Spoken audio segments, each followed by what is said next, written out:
Hello everyone, Bag here. Today is a special pull priority, as we have a 4-way banner for the first half of 3.0, with the Herta, Lingsha, Feixiao, and Jade. We'll be looking at the value each of them can bring to an account, first by going through each unit individually to identify their pullability, before looking at this entire banner as a whole within the context of 3.0. Let's waste no more time and get into things. Except I actually am going to waste like 10 seconds to say that I will be doing my first ever livestream on both YouTube and Twitch for the launch of 3.0. I'll put my Twitch in the description, so follow if you want to see me live. Alright, now we can jump into things. First off, let's look at Lingsha, who alongside Feixiao has not needed to wait all that long since their initial release 3 patches ago. Surely that's the standard for units in this game, right? Anyways, Lingsha is a premium sustain that has 2 primary purposes for an account, a more overt purpose and a more subtle one. Her identity is tied to her placement in a break team, being an upgrade to Gallagher in terms of consistent fire toughness damage, the scaling of her break damage debuff when compared to his, and in overall healing and cleansing capabilities. The main question with Lingsha in this context is if she is actually that big of an increase over Gallagher in these teams, and if that amount of an increase is actually enough to justify going for her. The answer is that it largely depends. Sorry, I know that's only an answer. There are a few situations in which her strengths make for more than a marginal upgrade over Gallagher in break teams. Like for example, if she's used alongside Fugue and Rappa, Fugue can give her buff to Lingsha instead of Rappa, since Rappa can't make use of Fugue's extra toughness damage that she usually gives. Or in Pure Fiction rotations against fire weak enemies, Lingsha can lead to massively increasing the tempo of Himiko's talent proccing. Or, in that kind of Pure Fiction scenario, she can even be a break carry by herself, if your account is truly cracked out in its investment in break. In most generic situations, however, she really is just a marginal upgrade in terms of damage and buffing. It takes effort and some premium options to put her in a situation where her break damage and toughness damage is anything worth pulling for, in my opinion at least. Like, yes, she is a good upgrade for Firefly teams, but if you can already clear with Gallagher, which is most likely the case, then it's not like Lingsha is really opening any new doors in terms of how your account can actually clear content. And for Boothill, Gallagher's superior SP generation when compared with Lingsha might make him a stronger option outright if you're stuck with using Bronya instead of Sunday for a -1 speed setup. So for break alone, I would say that her role as an AoE breaker in Pure Fiction is her most standout aspect. So if you'd like an additional support in that aspect, then I wouldn't call her a bad option. But with who else is on this banner, you would need a rather specific account scenario for her to be your best option out of everyone. However, she does have an additional use outside of her surface level break utility, due to her having consistent AoE follow-ups in her kit.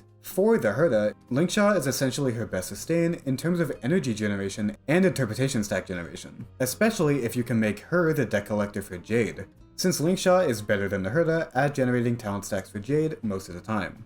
This same niche of constant attacks is also great for Feixiao, although for there and also when used as a ratio support for her debuff, Aventurian is generally the better option. But she is still by all means a viable option if you, say, need to use him on your other team or something, or if you just don't like Aventurian and you like Lingsha more. All in all, Star Rail had a bit of a stint of giving marginal upgrades to very good free units. And with Lingsha in that trend, she's put in a very awkward position where in isolation, she is a very worthwhile unit. But benching Gallagher completely for her is just such a waste that it's hard to follow through on actually recommending her. The general rule of thumb is that you don't want to pull for too many sustains on your account, which then means that you want the sustains that you do go for to be as universal as possible. While her follow-ups give her some innate niches in certain team comps past just breaking, her buffing capabilities are simply more constrained when compared to Aventurian or Fushuan's crit buffing or Ho-Ho's energy and attack. And when break already has Gallagher, well, do you really need to go all in on a niche that already works so well with cheap investment? That's not a rhetorical question. If you can answer that with a yes, because you like break, or because you just really want the Herta's most optimized team, which is kind of overkill in my opinion, but we'll get into that later, then go for her. I don't want to paint a picture where she has no uses for an account. She just comes with a lot of stipulations when compared to her competition on this banner. Next, let's talk about Jade, who I think is in a rather similar situation to Lingsha in terms of how pullable she is. The Herta and Jade share the role of a duo DPS for AoE content, where both of them can be paired either with each other or other options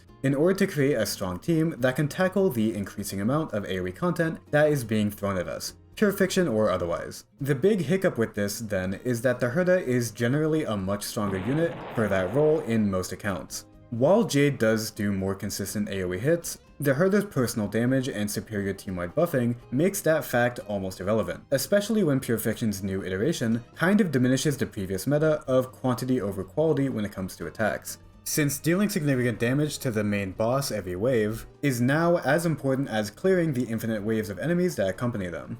The Herta's ability to deal large single target and AoE damage just makes her more suited for this kind of content, which leaves Jade with two major pulling rationales.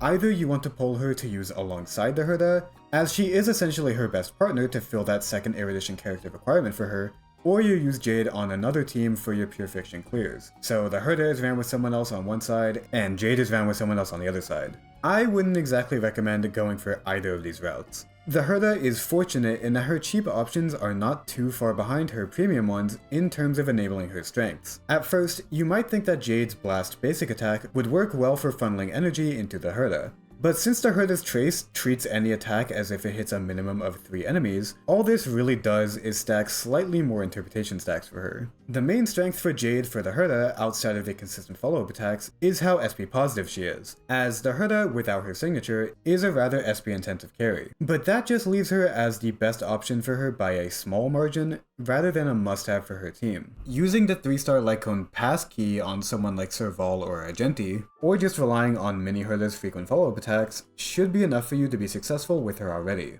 Jade is just the same for the Herta here as Lingsha is for a generic break team. She's an upgrade, but not really one worth pulling for in my opinion because of how good the cheap options already are. For the second idea of using her for your other Pure Fiction team, this is certainly a potential option depending on how much you struggle with the mode right now, but again, if you decide to just instead pull for the Herta to solve that problem, then going for Jade afterwards is likely overkill. Jade, like Lingsha, is a very good unit in isolation, but her role in an account is mostly usurped by someone on the same banner as her. Unless if you're trying to do some specific niche stuff with her, like for example, getting her to make Blade useful or something like that.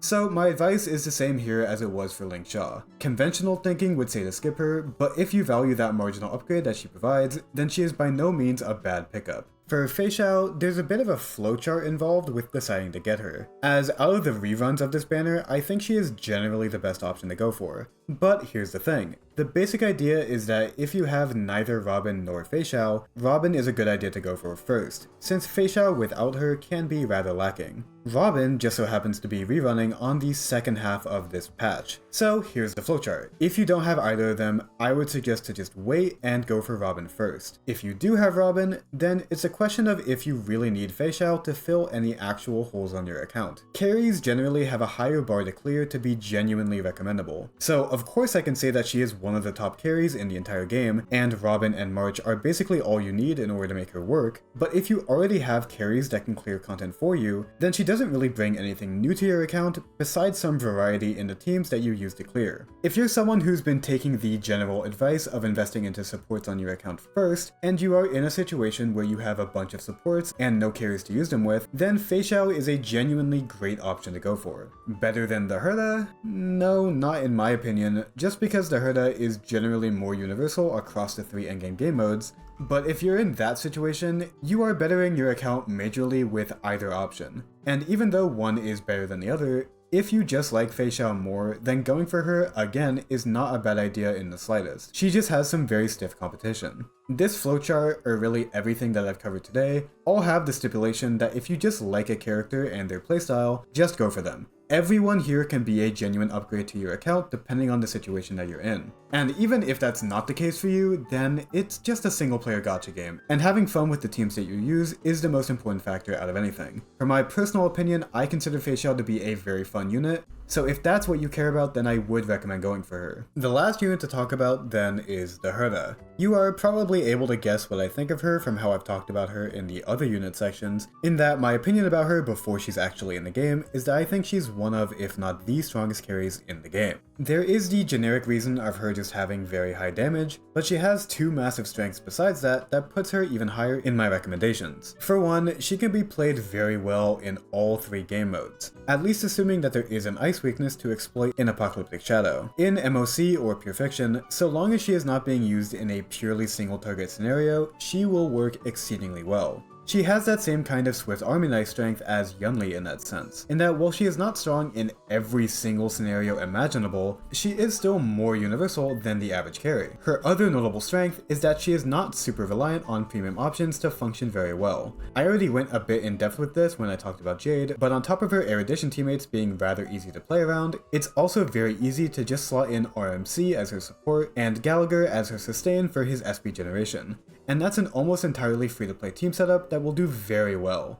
She is a very rare new carry that has no real Jiao Shu syndrome of absolutely needing a specific support. And even if she gets a support in the future that is specifically made for her, that doesn't take away from how she is able to function right now. Alright, yeah, I guess with that I should mention that the 3.1 beta cycle will be going on during this banner's run, so as always, if you want to be an 100% informed poller, then waiting to see what Mide, whatever, and Tribi can do might be worth it if you are inclined to look at leaks. But for just the context of 3.0, the Herta is an amazingly strong unit. At the end of the day, it just comes back to the same question that came with Feixiao. Do you actually need additional carries on your account? Will the Herta do anything substantially better for your account compared to the units who she would be theoretically replacing? If yes, and it's a pretty good chance that the answer is yes, then I would say that she is worth it for you. Especially if you're like me, in that I've skipped every limited erudition unit in the game, and so the Herta will be able to fill a very large gap in my account. So the overall takeaway of this banner is that the Herta is the general strongest option to go for, but everyone has their caveats to them, such as carries just being inherently wishy-washy to fully recommend, or Lingsha and Jade being only marginal upgrades that might not give you too much value by pulling for them, depending on who you've already invested in your account. Of course, the ultimate recommendation is that if you do not have Robin, wait for her in the second half, as I still think that she is the strongest unit out of the 8 units of this patch. If you do have her though, or if you just don't care about her, go for whoever you like. At least in this first half, there aren't really any purely poor choices here. We also have to very briefly talk about the 4 stars of this banner. As usual, I'll try and keep this very short. Natasha, well, she's an entirely free unit that 99.9% of people have already benched, so there's not really much else to say besides that her E4 is sort of nice, I guess. Asta as well is a technically free unit, as she's the default 4 star that you get in the wishing tutorial at the start of the game. While she is a pretty lackluster unit when compared to the newer units that we've been getting recently, I will say that her E4 and E6 are genuinely very good Eidolons, with her E4 specifically allowing her to have a 1 turn shorter ultimate rotation if you also stack as much ER on her as possible. And then lastly, Mose is someone who I already talked about in this fashion thanks to 2.7's 4-star selector, but the TLDR is that at E4 he is basically equal to Hunt March in performance when supporting Feixiao, and he becomes marginally better than her at E6. March is able to generate more SP, she can share the toughness damage type of whoever she gives her boba to, and she has an easier time switching targets, while Mose has a marginally higher damage output and frequency of attacks. And besides all that, at E0, him having 2 debuffs at E0 makes him a pretty decent support for Feixiao as well, if you want to use him there. And that's everything that I wanted to say about this banner. Again, make sure to follow my Twitch or just look out for my YouTube livestream on January 14th at about 5 PM PST, give or take like an hour, depending on how early or late the maintenance is. I'll see you all then, I hope you have a great rest of your day, bye! Shut the fuck up, I was bag.